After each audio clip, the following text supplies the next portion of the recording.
Hello दोस्तों, कैसे आप लोग। स्वागत है आपको आपके ही बाइक का चैनल टीचिंग मिस्ट्री पर। आज हम बात करेंगे बिहार बीएड के लिए सेंट्रलाइजेशन एडमिशंस का नोटिफिकेशन आ चुका है। उसके बारे में पूरा इन्फॉर्मेशन यहाँ दूंगा मैं, और किस कॉलेज में कितना सीट बचा हुआ है। मतलब पिछले वीडियो में मैंने बताया था किस यूनिवर्सिटी में कितना सीट बचा था।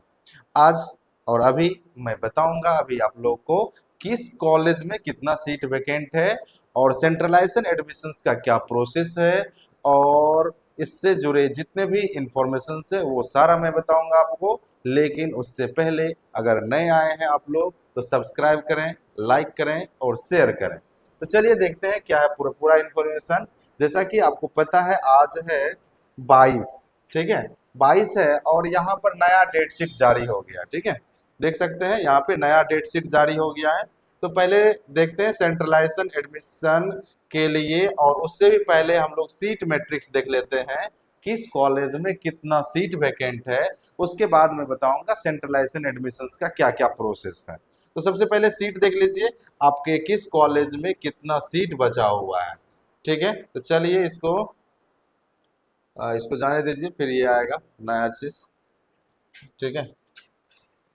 तो यहाँ से ये जैसे ही पास करेगी फिर से उधर से नया स्टार्ट होगी, ठीक है। चलिए देखते हैं, आ गया। अरे स्टार्ट हो जल्दी से, हाँ। ये है guideline for centralization admission counselling. Guideline क्या है और उसके एडमिशंस का, ठीक है। उसके बाद दूसरा है नोटिफिकेशंस फॉर सेंट्रलाइजेशन काउंसलिंग, उसके लिए एडमिशंस के लिए जो काउंसलिंग करने के लिए उसके लिए है। ये देखिए आपका रहा वैकेंट सीट मैट्रिक्स, ठीक है। इस पे क्लिक करेंगे और सीट मैट्रिक्स अपना यहाँ पर खुल गया, ठीक है। देखिए अब एक एक करके आप देख सकते हैं। यहाँ देखिए लिखा हुआ है Aryabhatta college, Aryabhatta knowledge university Patna, ठीक है। वुमेन्स कॉलेज, वुमेन्स कॉलेज है ये। और यहाँ बीसी में 3 सीट खाली है, ठीक है। बीसी में कितना सीट खाली है, 3। और उसी में ईबीसी में 4, और ईडब्ल्यूएस में 1, एससी में 4, यूआर में 5, और डब्ल्यूबीसी में 1, और यूआर में कितना है 13 जो है खाली है आर्यभट्ट में, ठीक है। सब अलग अलग कॉलेज का है। ये वुमेन्स कॉलेज का था, ये जो ऊपर में जितना सीट था।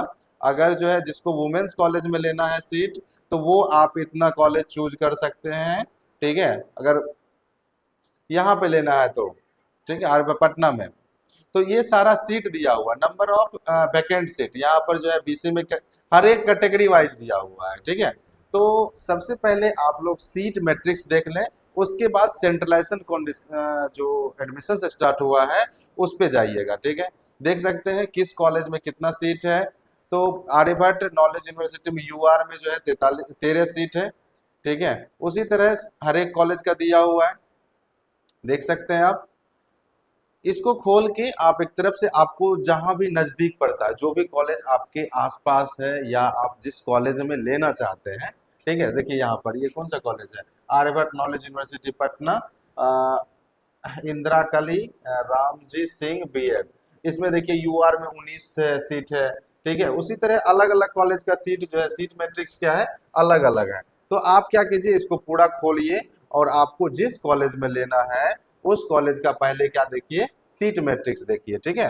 किस कॉलेज में कितना सीट बचा हुआ है। अगर आपका कम नंबर है, ठीक है, अगर आपका कम नंबर है तो वैसे कॉलेज का चयन कीजिएगा इस बार, क्योंकि सेंट्रलाइजेशन एडमिशन से फिर से कॉलेज आपको चूज करना पड़ेगा। तो वैसे कॉलेज का चूज कीजिएगा जो जिसमें क्या हो, अधिक सीट हो और कट ऑफ कम गया हो, ठीक है। दोनों चीज ध्यान रखिएगा, सीट भी अधिक खाली हो और कट ऑफ भी कम गया है तो कम नंबर वाले का भी एडमिशन हो जाएगा। ये टोटल था आपका किसका, सीट मैट्रिक्स। इस तरह से आप खोल के सीट मैट्रिक्स आप चेक कर सकते हैं पूरा, किस यूनिवर्सिटी में आपको लेना है, ठीक है, कहाँ पे खाली नहीं है। सबसे देखिए यहाँ पर एक एक सीट बचा हुआ है, किसका है, भूपेंद्र नाथ मधेपुरा का। सब में एक एक सीट बचा हुआ है, यहाँ पर बहुत कम, मतलब एक एक सीट है, बहुत मारामारी होगा, ठीक है। इसलिए इस सबको सिलेक्ट मत कीजिएगा, जिसमें सीट जो है अच्छा खासा है उसमें आप क्या कर सकते हैं, कॉलेज को चूज कर सकते हैं, ठीक है। विशेष अगर आपको हमसे सजेशन चाहिए तो आप कमेंट बॉक्स में कमेंट करें कि मैं किस डिस्ट्रिक्ट में है, आप वो डिस्ट्रिक्ट बताएं, या आपके आसपास कौन सा कॉलेज है, उस कॉलेज में कितना सीट खाली है, या फिर किस कॉलेज के बारे में आप जानना चाहते हैं कि इस कॉलेज में सर कितना सीट खाली है। ठीक है भाई, इस कॉलेज में कितना सीट खाली है, तो आप इस तरह से करके हमसे पूछ सकते हैं, क्योंकि एक एक का कॉलेज का सीट बताना तो पॉसिबल है नहीं, टोटल 18 पेज है शायद। ठीक है, कितना पेज है, टोटल 18 शायद पेज है, देख लीजिए, 5 हुआ है, टोटल 18 पेज है, हम देखे थे इसका टोटल जो है 18 पेज है। देखिए थोड़ा सा ललित नारायण मिथिला यूनिवर्सिटी का कितना गया है, मगध का, मगध में जो है अभी भी सीट खाली है कुछ कुछ, ललित नारायण मिथिला यूनिवर्सिटी में यूआर में 18 साल सीट खाली है। ठीक है, तो इस तरह से आप देख सकते हैं, बहुत सारा है, एक एक करके मैं बता नहीं सकता हूँ। आप इसको खोलिए, अगर आप खोल सकते हैं तो, अगर नहीं खोल सकते हैं तो आप कमेंट बॉक्स में लिखिए कि इस किस कॉलेज के बारे में आपको जानना है, मैं आपको वो कॉलेज के बारे में बता दूंगा। चलिए अब जानते हैं सेंट्रलाइजेशन एडमिशन क्या होता है। ठीक है, हम लोग क्या जानेंगे, सेंट्रलाइजेशन एडमिशन क्या होता है। तो आ जाते हैं पहले अपना ये मेन वेबसाइट पर। ठीक है, और सेंट्रलाइजेशन एडमिशंस के नोटिस के बारे में पढ़ते हैं। Notice for centralization counselling and admission, इसमें क्या दिया है। ठीक है, तो खुल रहा है, खुलने दीजिए, फिर मैं आपको बताता हूँ। देखिए यहाँ पर ये है ऑफिशियल नोटिफिकेशन सेंट्रलाइजेशन एडमिशंस के लिए। ठीक है, देख सकते हैं आप, जो ये सेंट्रलाइजेशन एडमिशन का नोटिफिकेशन आया है, यानी आज ही आया है, कितने बजे, 22 अगस्त आज है, तो आज ही ये आया है। ठीक है, तो ये 22 अगस्त को आया था। और इसका जो है आपको फिर से कॉलेज चयन करने का, कॉलेज जो चूज करना होगा ना, तो उसके लिए आपको 2 दिन टाइम दिया गया, कल परसों तरसों 3 दिन टाइम है, 23 से लेके 25 अगस्त तक। ठीक है, बहुत कम समय है, तो इसलिए आप जल्द से जल्द इसमें जुट जाएं, सर्च करें कौन से कॉलेज में आपका एडमिशन हो सकता है। इन सारे चीज को सर्च करने के बाद, और दूसरा चीज क्या दे रखा है इसमें, अ, ठीक है, दूसरा चीज क्या दे रखा है कि इसमें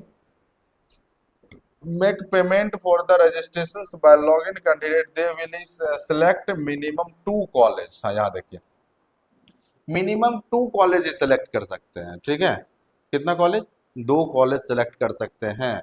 इसीलिए दोस्तों बढ़िया से पूरा रिसर्च करके आप जो है कॉलेज का सिलेक्ट कर सकते हैं। अगर आप यूट्यूब पर्सनली हमसे यदि कांटेक्ट करना चाहते हैं, तो मेरा इंस्टाग्राम आईडी है अभय डॉट डॉट 123KHG।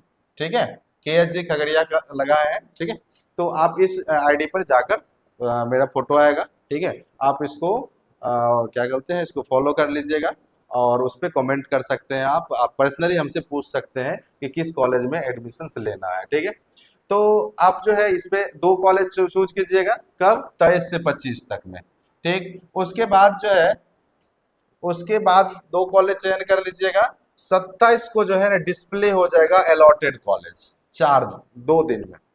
25 तक आप कॉलेज चूज कीजिएगा, 2 दिन में 27 तक आपको डिस्प्ले हो जाएगा कि आपको मिला या नहीं मिला। ठीक है, तो ये हो गया आपका सेंट्रलाइजेशन एडमिशंस का पहला राउंड खत्म। पहला राउंड खत्म कहने का मतलब है कि दूसरा राउंड भी आएगा। तो देखिए दूसरा राउंड कब आएगा, जैसे ही आपका 27 को खत्म हुआ, ठीक है, 27 को आपका क्या हो गया, डिस्प्ले हो गया, अलॉटमेंट सीट मिल गया आपको, आपको तुरंत क्या करना है, 3,000 रुपया पेमेंट करवाना है 28 से लेके 1 सितंबर तक। 28 अगस्त से 1 सितंबर तक आप क्या कर सकते हैं, 3,000 रुपया कटवा के आप अपना सीट बुक करवा सकते हैं। ये सेंट्रलाइजेशन एडमिशंस में थोड़ा सा आप लोग को फायदा है कि आपको घूस वूस नहीं देना पड़ेगा, क्योंकि यहाँ से कॉलेज डायरेक्ट आपको चूज कर रहा है। ठीक है, डायरेक्ट आपको अलॉटमेंट लेटर मिलेगा, आप जाके एडमिशन लीजिएगा। फिर भी देखिए बहुत सारे कमेंट आया है, कहीं 2,20,000, कहीं 2 लाख, बहुत सारे एक्स्ट्रा फी मांगा जा रहा है। तो वो तो थोड़ा बहुत इधर उधर इशू है बिहार में, उसके लिए मैं क्या ही कहूँ। ठीक है, तो उसके बाद जो है ये हो गया 28 से 1 तक। फिर जो है डिस्प्ले ऑफ अलॉटेड कॉलेज या department portal to log in credential if seat we vacant. अगर 2 तारीख को सीट वैकेंट बच गया, यानी फर्स्ट जो सेंट्रलाइजेशन एडमिशन हुआ उसमें अगर सीट वैकेंट बच गया, 2 तारीख को वो डिस्प्ले हो जाएगा। ठीक है, 2 सितंबर को दिखा दिया जाएगा कि भाई बीएड एंट्रेंस के जो भी हैं एडमिशन्स होने वाले थे उसमें इतने सीट खाली हैं।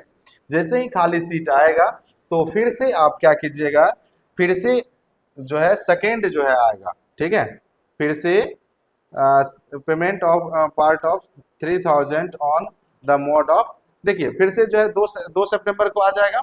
और 2 सितंबर को जैसे ही सेकेंड वैकेंट सीट आएगा फिर से क्या करेगा कॉलेज यूनिवर्सिटी, उसमें थोड़ा कट ऑफ कम करके, यानी उसमें जितना आ गया, ठीक है, फिर से थोड़ा सा कट ऑफ कम करके फिर से एक लिस्ट जारी करेगा सीट जो जहाँ जहाँ वैकेंट बचेगा। तो जो जो सीट वैकेंट बच जाएगा उस पे जो है आप पेमेंट कर सकते हैं फिर से 3000 का, 3, 4, 8, 9 तक, 3, 4, 8 से 8 एंड 9 सितंबर को। ठीक है, तो इस तरह से ये पूरा प्रोसेस फिर से चलेगा, 3 से 4 तक चलेगा, 3 से 4 तक चलेगा आपका क्या, ये फिर से काउंसलिंग करवाएगा और 8 और 9 को एडमिशंस करवाएगा। ठीक है, यानी फिर से सारा का सारा प्रोसेस हो जाएगा। ठीक है, तो सारा का सारा प्रोसेस हो जाएगा जितना भी चीज पहले से था। ठीक है, एक चीज मैं बताना चाहूंगा, बहुत सारे बच्चे का ये कमेंट था मेरे पास कि सर मैंने जो है काउंसलिंग करवाया था, फर्स्ट लिस्ट में नाम आया, किसी कारणवश एडमिशन नहीं लिया, सेकेंड लिस्ट में एडमिशन नाम आया, मैंने नहीं लिया एडमिशन, या थर्ड लिस्ट में नाम आया, कॉलेज बहुत दूर था या पैसा बहुत ज़्यादा मांग रहा था इसलिए एडमिशन नहीं लिया। तो दोस्तों आप लोगों के लिए दुख की बात है कि आप लोगों को मौका नहीं दिया गया फिर से एडमिशंस करने का। ठीक है, देखिए यहाँ पे पॉइंट नंबर 7 कहता है, पॉइंट नंबर 7 कहता है कि those candidate who were allotted college या department in earlier round of counselling are not eligible to participate in this round of counselling. इस काउंसलिंग में आपको पार्टिसिपेट करने का मौका नहीं मिलेगा। तो किसको किसको मौका मिलेगा ये भी बात बनती है। तो देखिए किसको किसको मौका बनेगा, एक तो जिसने काउंसलिंग करवाया और उसका नाम अभी तक नहीं आया उसको मौका मिलेगा, दूसरा वैसे बच्चे जिसने काउंसलिंग कराया ही नहीं उसको भी मौका मिलेगा, बस उसको जो है ना फिर से 750 रुपये कटवा के काउंसलिंग करवाना पड़ेगा, मतलब रजिस्ट्रेशन करवाना पड़ेगा। ठीक है, लेकिन ये जो है फिर से जो चूज कीजिएगा, जो पहले से करवा रखे उसको पैसा नहीं लगेगा, जो नया आएगा उसको पैसा लगेगा, जिसका नाम आ गया था उसको मौका नहीं मिलेगा। आप लोगों के लिए बहुत दुख की बात है। ठीक है, तो मैं कर ही गा सकता हूँ, ये तो ऑफिशियल नोटिफिकेशन है। ठीक है, चलिए उसके बाद क्या है, पूरा ये आप देख सकते हैं यहाँ पर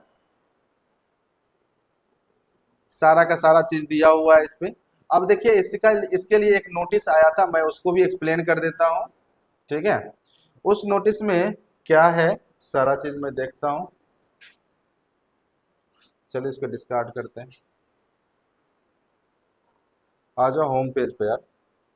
हाँ, तो होम पेज पे आ गए, यहाँ देखिए सेंट्रलाइजेशन ये था नोटिफिकेशन फॉर सेंट्रलाइजेशन एडमिशन। ठीक है, इसको खोलते हैं, इसमें हिंदी इंग्लिश दोनों दे रखा था। देखिए अब ये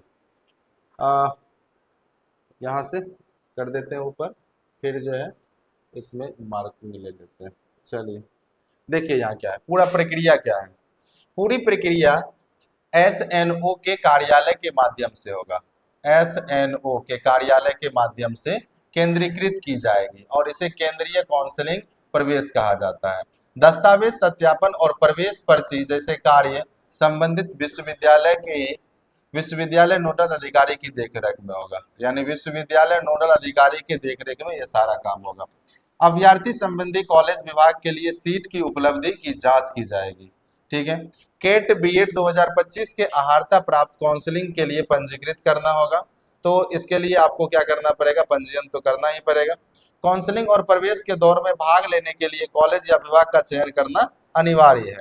इस चयन में कॉलेज वरीयता चयन हेतु कोई काउंसलिंग शुल्क नहीं ले जाएगी, जो पहले करा के रखे हैं उससे शुल्क नहीं लिया जाएगा। ठीक है, उसके बाद है अभ्यर्थी अपने लॉगिन कैंडिडेशियल द्वारा पोर्टल पर ऑनलाइन मोड में वरीयता के साथ अधिकतम 2 कॉलेज का चयन कर सकते हैं। अल्पसंख्यक उम्मीदवारों के लिए अल्पसंख्यक कॉलेज चुनने की कोई बाध्यता नहीं है। ठीक है, ये तो था हो गया। अब देखते हैं इसमें नीचे क्या है। 8वां नंबर है, वे अभ्यर्थी जिन्हें काउंसलिंग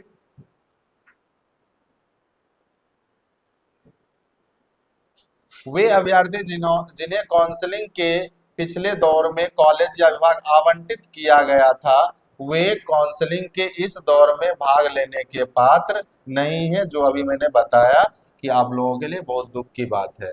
कॉलेज का आवंटन मेरिट और रोस्टर वरीयता और शेड्यूल के अनुसार किया जाएगा। अभ्यर्थी अपने लॉगिन कैंडेंशियल द्वारा कॉलेज विभाग का आवंटन देख सकते हैं। देखने के लिए फिर से वही प्रोसेस है जो पहले प्रोसेस मैंने बता रखा है। ठीक है, आवंटित संस्थान की स्वीकृति पर अभ्यर्थियों को लॉगिन क्रेडेंशियल द्वारा पोर्टल पर ऑनलाइन माध्यम से 3,000 रुपये जो है गैर वापसी योग्य रुपये का आंशिक प्रवेश शुल्क का भुगतान करना होगा।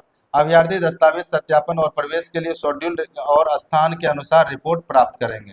यानी क्या करेंगे, ये शेड्यूल किया जाएगा कि कहाँ पर आपका दस्तावेज वेरिफिकेशन होगा। जिन अभ्यर्थियों ने काउंसलिंग के लिए पंजीयन नहीं कराया, उनके नाम डैशबोर्ड पे नहीं आएंगे।